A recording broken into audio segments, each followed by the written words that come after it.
Hey, what's up, lightboltjoe here. Today we are going to discuss the 2016 horror film, The Purge, Election Year. This was written and directed by James DeMonico, produced by James Blum.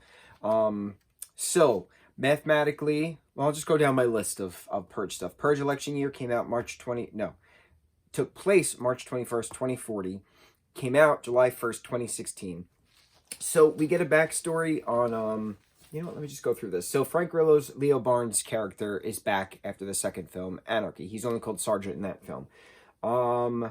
Dante Bishop is played by Edwin Hodge. Edwin was the bloody stranger in the first, and then the stranger in the second, but now he has an actual name, Dante Bishop, in the third film. So Sergeant is now Leo Barnes, named, and Dante Bishop is finally named. So those two characters are back.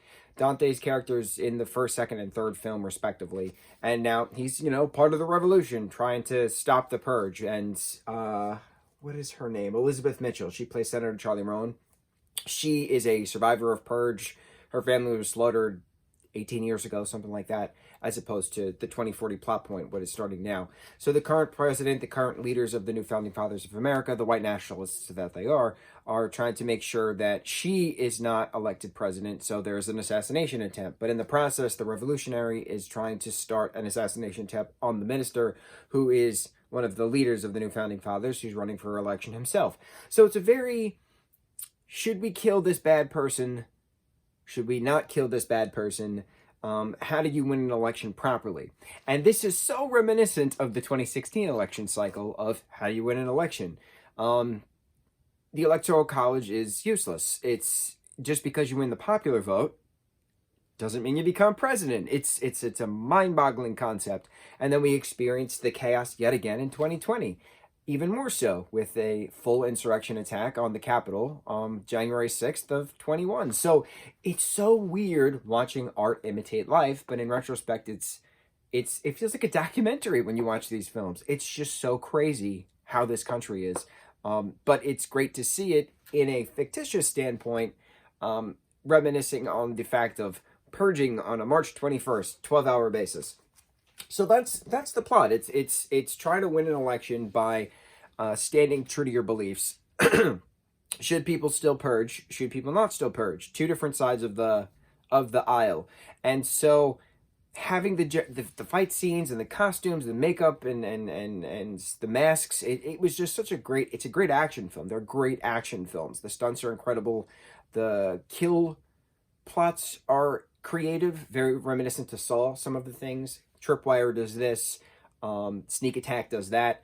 That kind of aspect is neat from a horror aspect. But then from a political aspect, these movies are very political. So to have the murder terrorism being brought with all these, different Russian 20-year-olds coming to experience the way of the American life, to experience the American murder scene, very interesting. Very interesting. All of the parallels to real life as opposed to this fictitious life that James has created for us. When was the TV show? The TV show... Season 1 came out September 4th, 2018. That takes place March 21st, 2027. Season 2 is March 21st, 2028, which came out October 15th, 2019. So after the third film, we had the fourth movie, which came out July 4th, 2018, which is called The First Purge. That was the origin of the experiment of the Purge on Staten Island.